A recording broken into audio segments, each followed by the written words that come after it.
All right, well, we start a brand new study tonight, and we're going to study the book of Ruth. So I kind of polled y'all a little bit last week, and somebody said Jonah, and I thought we'd studied that, but I couldn't remember exactly when or what.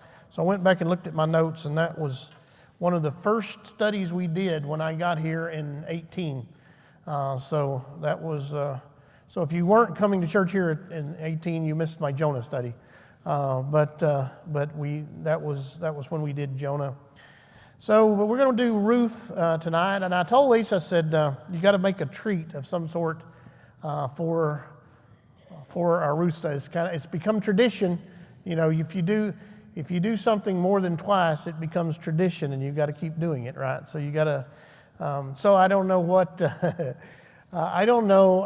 My first thought was barley bread because it was during the barley harvest and all. So I said barley bread. Ruth is also read during Pentecost, and it's customary to eat cheesecake during Pentecost. So, Well,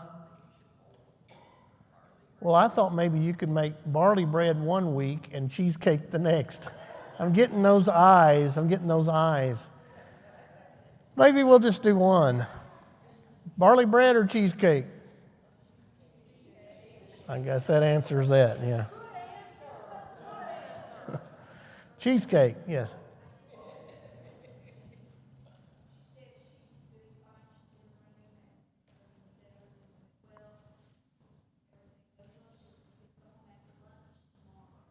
Okay, so that's Jenny Browning. So surgery went well. She's doing well. If everything continues to go well, she can go home after lunch tomorrow.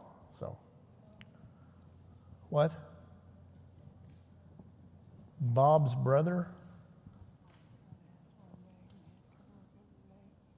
Oh, yeah. So Bob's. It's not his brother. It's his brother-in-law, I think. Has one leg. Yeah, I mean, that's true. He has one leg, and his other one he was having trouble with, and that's just kind of an ongoing situation. But so I think that's the Couch. I think this is his last name. Johnny Couch. Yeah, and.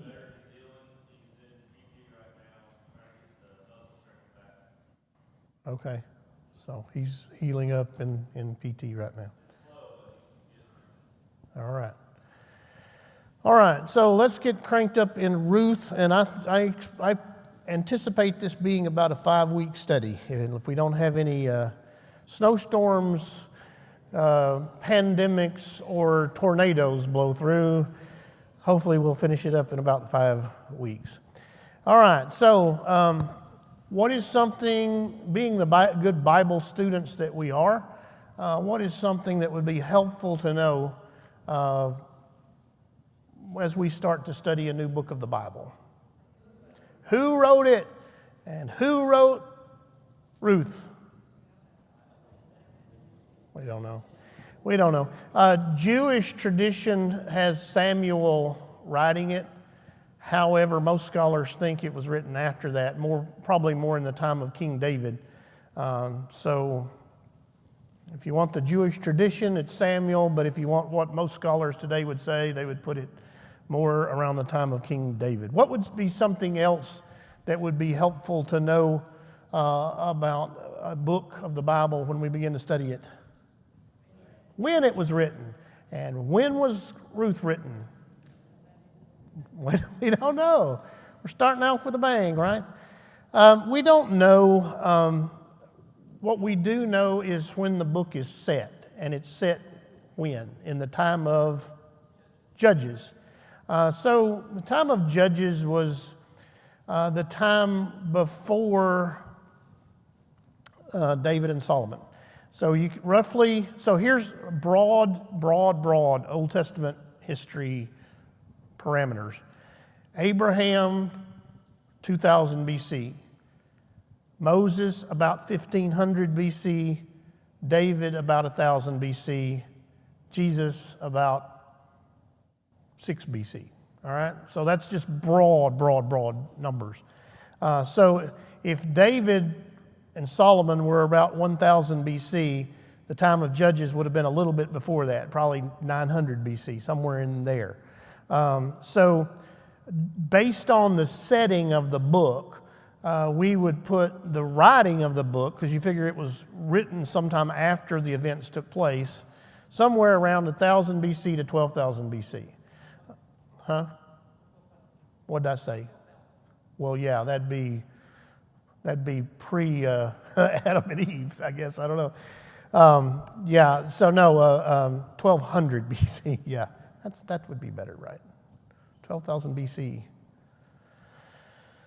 Yeah, Boaz crawled out of his cave and rode his dinosaur into town and wrote the book. Yeah, right. Okay,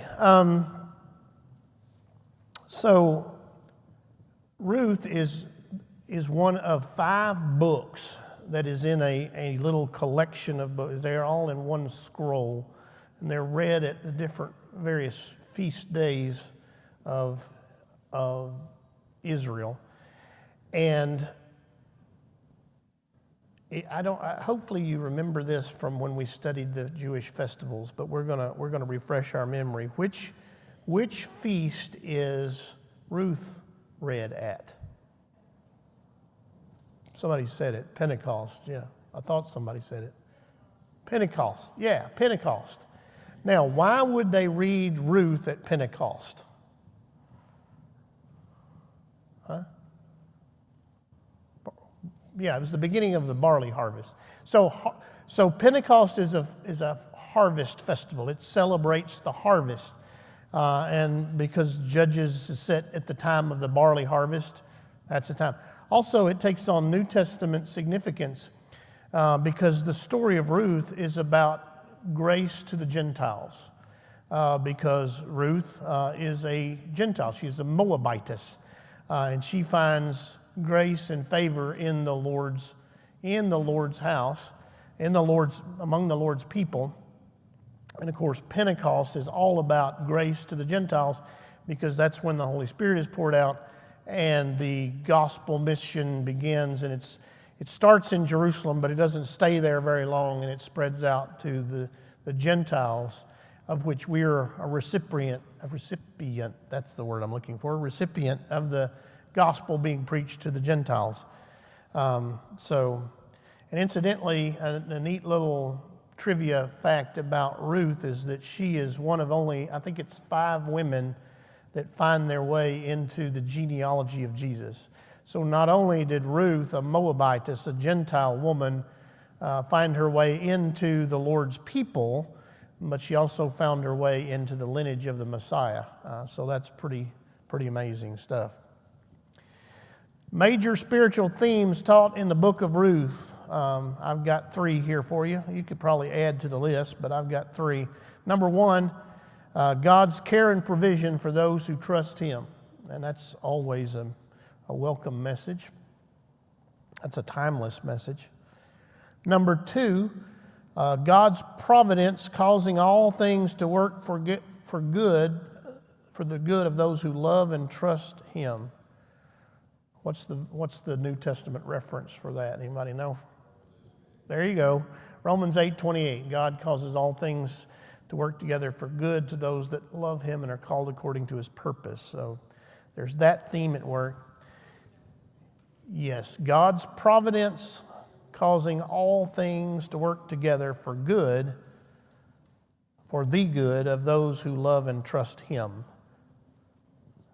And then I just footnoted Romans 8:28 there. That's not a direct quote of Romans 8:28, but that's a basic paraphrase. And then the third one is this: God's grace extends to all people. As we said, Ruth was a Moabitess, and so and this was something that Old Testament Jews had and New Testament Jews too, had a hard time grabbing a hold of this idea that God loves the world, not just Israel. That God wants to forgive and extend grace to the world, not just Israel. That in God's new kingdom, even Gentiles can be part of the kingdom of God. And that was a foreign thought to a lot of Jews. There was this idea that, well, you can come and you can be a proselyte Jew, but you'll never really be as much of a person of God as a pure Jew would be. So that's why the New Testament, when the Apostle Paul starts preaching to Gentile nations and Gentiles start coming to Jesus in droves, you had some of the Jews that were saying, now wait a minute, how can, don't they have to become Jews before they can become Christians? And they get all of that question there. But the book of Ruth is a good Old Testament commentary on the grace of God extending to Gentiles as well. Questions on any of that? That's just a really brief, quick introduction. I mean, we could spend all night talking about that, but I want to dig into the text with you guys.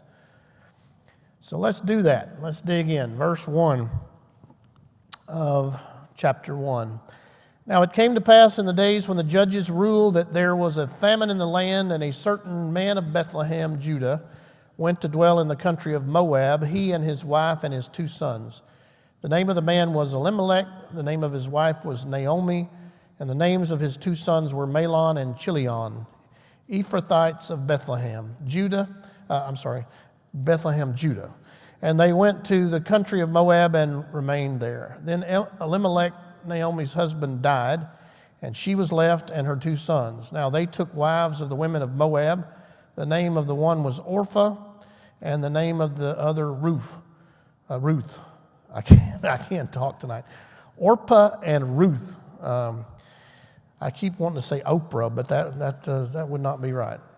They dwelt there about 10 years. Then both Mahlon and Chilion also died. So the woman survived her 2 sons and her husband. All right, so here's the basic situation. They go, this family heads to Moab. There was a famine in the land of Bethlehem where they came from, so they decided to go to Moab. Times will be better when we get to Moab, kind of thing. In the course of time, the husband dies. The 2 sons marry Moabite women, which that kind of stands to reason since they're living there. And then in the course of time, both the sons die. So do you have the widow, which is Naomi, and then you have her 2 daughters-in-law who are now widows as well, Ruth and whatever the other one's name was. Orpah, yeah. See, I want to say Oprah, or I want to say Orca. Orca was at SeaWorld, and Oprah was a talk show personality. All right, let's take a look at this. Let's talk about this. So let's talk a little bit about the moral situation and the political situation in Israel at this time. Was it good times in Israel? No. So it was in the time when the judges ruled. So what do we know about Israel during this time? There you go. There's no king in the land, and everyone did what was right in his own eyes. Now, basically that's anarchy, and that's not a good situation. And so when everyone did what was right in their own eyes, then there was peace, morality, and tranquility that reigned in Israel, right? Not at all. It was a bad time, and with each generation, it seemed to get worse and worse. I almost feel like I'm describing our own country. Everyone does what's right in their own eyes, and with each generation, it seems to get a little worse. So that's kind of what's going on in Israel at the time. But this particular family faced challenges other than just what's going on in the nation at the time. they had other issues that made life difficult. And what was that? Famine. They had to leave their home because literally they couldn't feed themselves otherwise. Then what else? Death.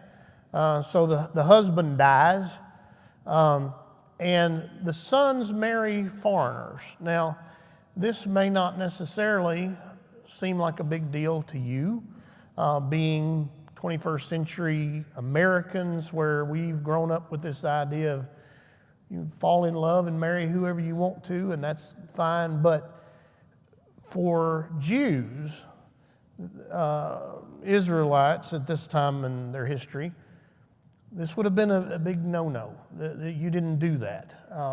And it wasn't so much racial reasons as it was religious reasons, because foreigners meant false religion.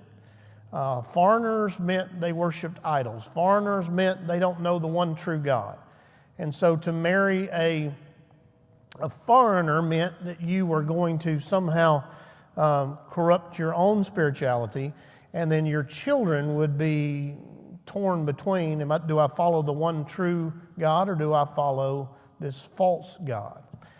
Now, do we have a New Testament equivalent to that?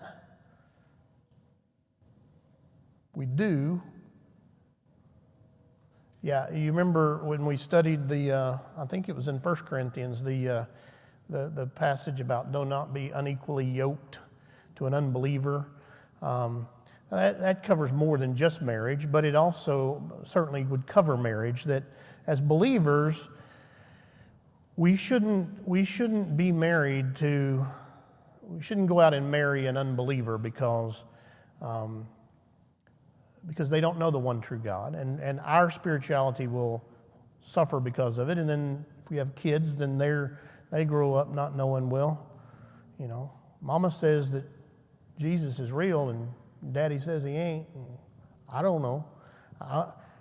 Daddy didn't need no church, and I'm just as big a man as my daddy is, so if Daddy didn't need church, I don't guess I do either. So it's think about who you yoke yourself to. So there was that. So there's famine in the land. We have to leave home. We have to make it without Dad, because Dad dead.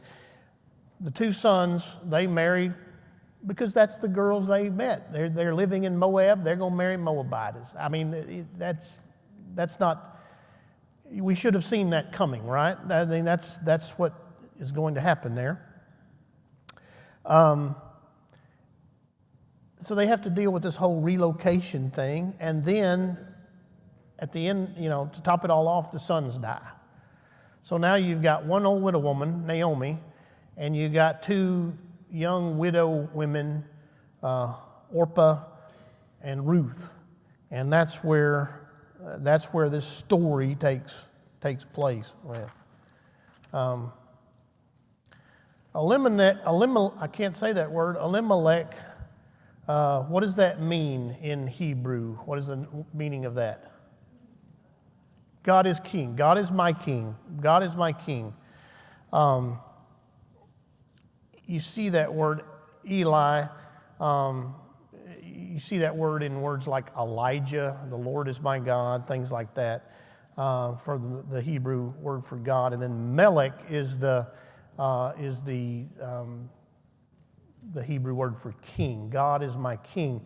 How does this name provide a fitting title for the challenges facing this family?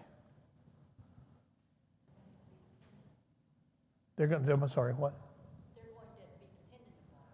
to have to be dependent upon God, right? They're going to have to live by faith. What does Romans teach us? What does the story of Abraham teach us? The righteous shall live by faith. And this family, if they're going to make it, they're going to have to live by faith. In our world that we live in, the mess that it is, how are we going to make it? We're going to have to make it by faith, right? The righteous shall live by faith. That's the idea. Questions on those verses? Let's look on into verse 6. Then she arose, that's Naomi, with her daughters-in-law, that she might return from the country of Moab, for she had heard in the country of Moab that the Lord had visited his people by giving them bread. Therefore she went out from the place where she was, and her two daughters-in-law with her, and they went on the way to return to the land of Judah. And Naomi said to her two daughters-in-law, Go, return each to her mother's house. The Lord deal kindly with you as you have dealt with the dead and with me. The Lord grant that you may find rest each in the house of her husband. So she kissed them, and they lifted up their voices and wept. And they said to her, Surely we will return with you to your people. But Naomi said, Turn back, my daughters. Why will you go with me?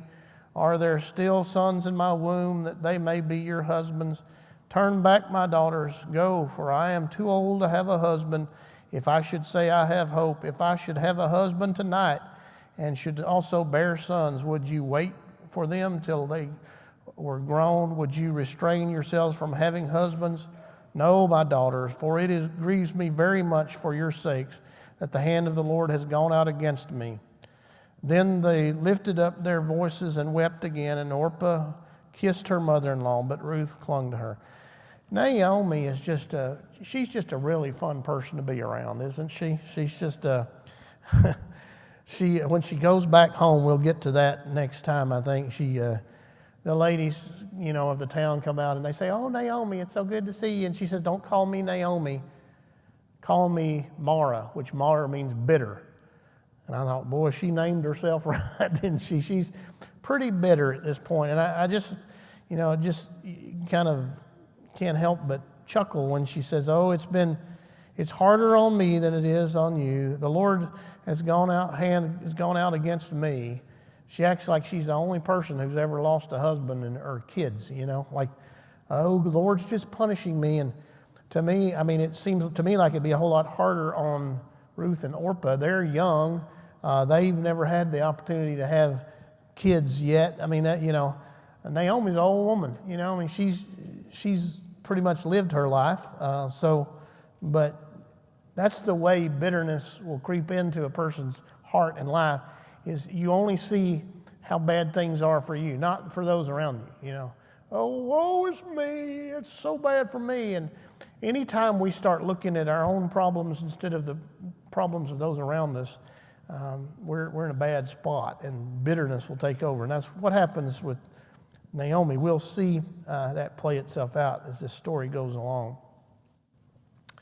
So they decide after the sons die that Naomi says, I'm going back to Bethlehem. Now, why did she decide she was going back to Bethlehem? Yeah, family and food, that's right. So that's where she's from, and she heard that the Lord had visited his people. The idea being that he had visited them in the sense of the famine is over with, times are good again, at least in the sense of being able to eat. So we're going back there. And people do that. You have everything, all of that, all your support is back home. Your family is home.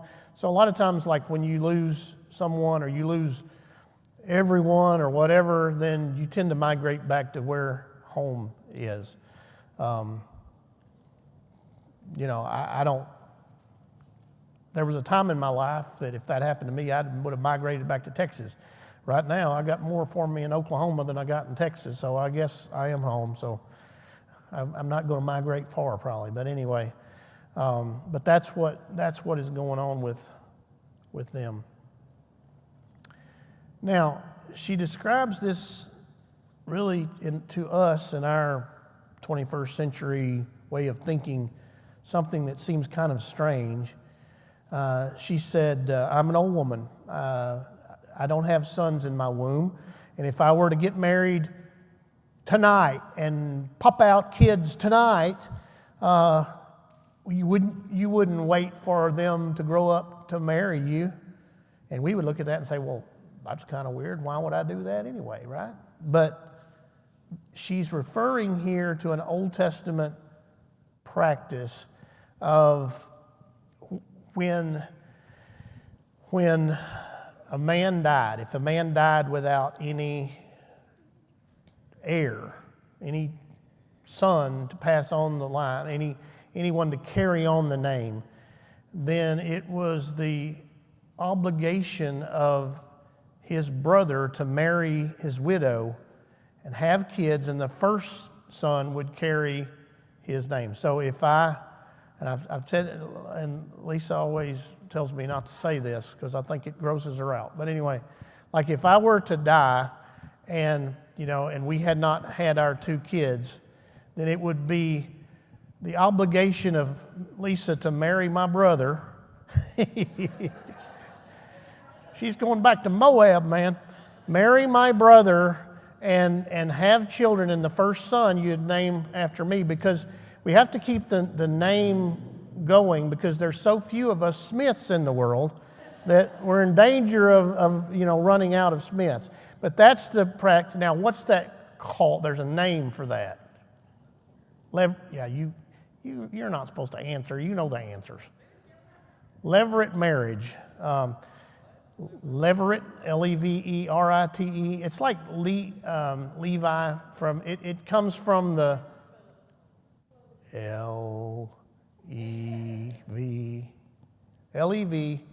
Lever, like the soap, leverate, Ite, levirate. It comes from the Levitical law, like the book of Leviticus, all of the law, it's part of that. So it's levirate marriage.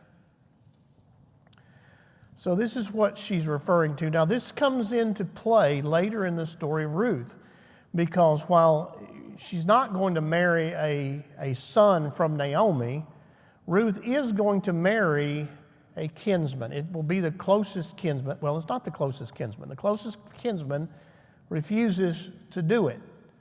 And so that opens the door for Boaz. That's one thing about the book of Ruth that I didn't mention in the themes. It's very much a love story, Like if you like love stories, you will like the book of Ruth, because it is a love story. Am I saying I don't mind romance as long as there's adventure mixed in with it, Like if you want to have a man and woman fall in love, that's fine, but can they, have a sword fight or blow up a bus while they're falling in love? I mean, that's a better story to me. But if you like love stories, if your favorite book was Wuthering Heights or whatever, you'll like Ruth, because Ruth is very much a love story. I like the character Boaz. When Ruth basically, makes her proposal, if I can use that word, he says, "Thank you for not choosing some young man." Thank you for choosing me and not some younger man. He kind of feels sorry for Boaz a little bit. Yeah, I think you're supposed to feel sorry for Ruth, but I always kind of felt sorry for Boaz a little bit. What does a nice girl like you want with an ugly old man like me? But anyway, it's a love story. So what is significant about the fact that Orpah kissed her mother-in-law, but Ruth clung to her? Let's read this again. Verse 14, they lifted up their voices and wept again. Orpah kissed her mother-in-law, but Ruth clung to her. What is significant about this? What? Orpah's leaving, and so when she kissed her mother-in-law, she's giving her what? A kiss, a goodbye kiss, basically. Goodbye, so long. I'm going back to my people. Do what? Happy trails, yeah. Naomi does her poor little me spiel. Go back to your people. The Lord's dealt harsh with me. You shouldn't wait on me. And Orpah says, "Okay, I'm gone. Bye," and I'm gone. But with Ruth, it was different. Ruth clung to her, and this was rather than an intent to say goodbye, this was a commitment to stay. I'm going to stay. I'm going to be here. Whether you're pleasant or whether you're grumpy, whether you're bitter, you've got me no matter what. And here's the truth. Like, some of the people that are hardest to love are the ones that need our love the most, really. And there are people in our lives that we just need to make the commitment that, hey, you're not getting rid of me. I'm going to be here, and I'm going to love you. And you can either love me or you can be mean to me, but I'm going to be here nonetheless. And they need that. When I was pastoring in Tennessee, we had this little lady, and she was in the nursing home. Well, at first she was just like a shut-in, and then she was in the nursing home, and she was grumpy. Everybody says, "Oh, Brother Mark, you don't want to go see her. She's grumpy. She's just grumpy," and she was grumpy.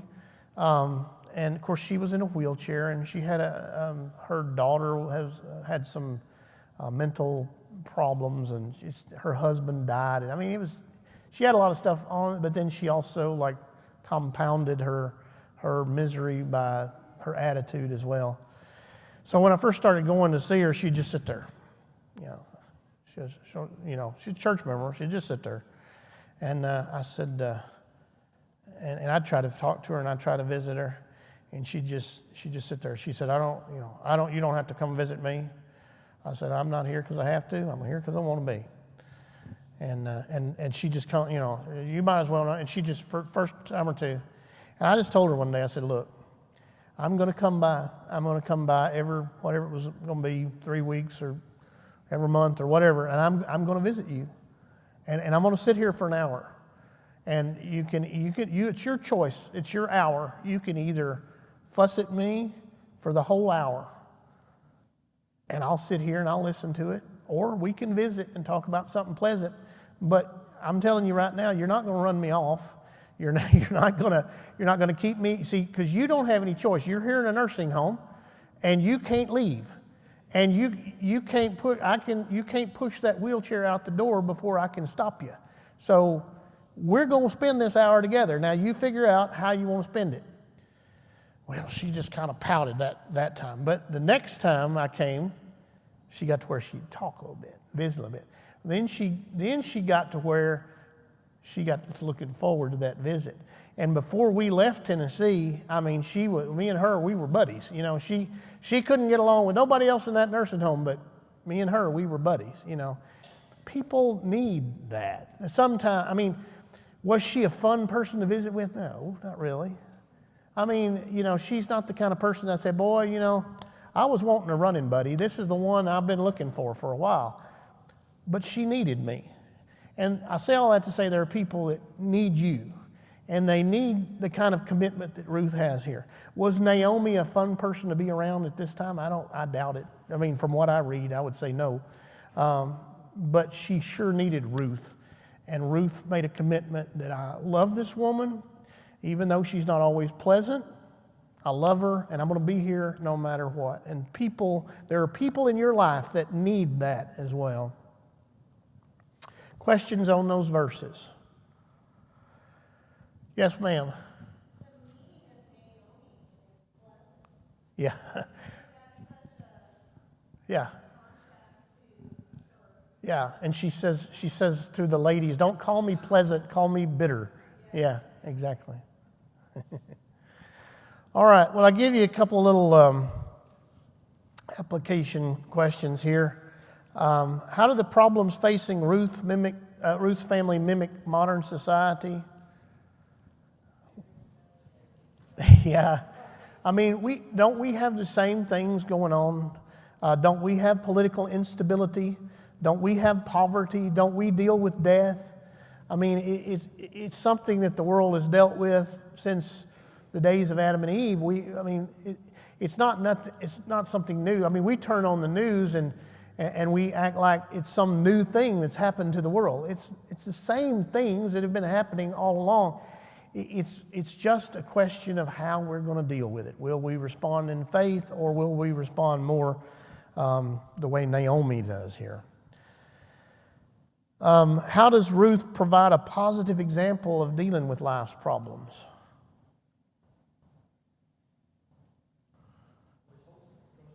Yeah, she's hopeful. She has a positive attitude. She's going to respond in faith. And you would expect Naomi, being a Hebrew, being of the people of God, that's supposed to know the one true God, you would expect her to be the person of faith and the cheerful one, but it is Ruth, the Moabitess, the one that's not supposed to know the one true God, who responds the way a person of God ought to. Yes. What? She was willing, yeah. Yeah. That's right. She look at what Ruth gave up. Her people, her homeland, her religion, her family, everything for Naomi.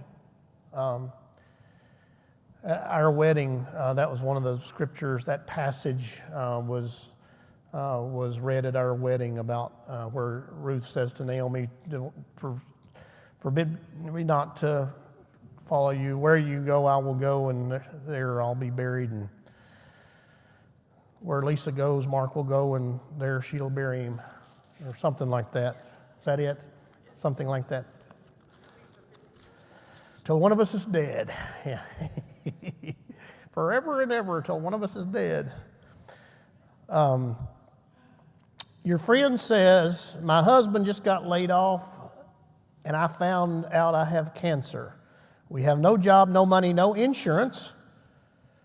How am I supposed to believe God loves me?" And using the truths found from the book of Ruth, how do you answer your friend?